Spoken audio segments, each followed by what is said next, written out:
такъв хубав микрофон имате и... Габровци са известни с това, че са пестеливи. Ако трябваше да направиш песен по габровски, как би звучала тя? Бели пари за черни дни. Кое е най-забавното нещо, което си чувал за себе си? За мен? За мен съм чувал толкова невероятни неща.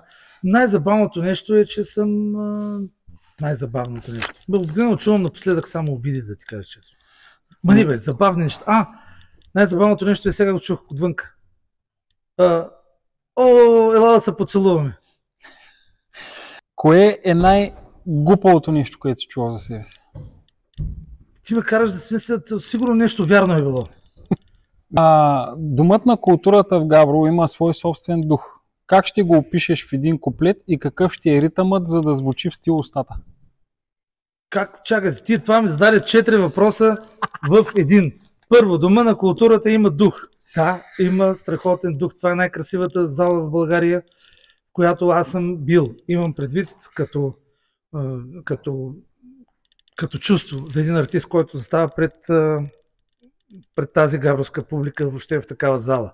Остави едно кратко послание на габровци или житейска мъдрост от устата.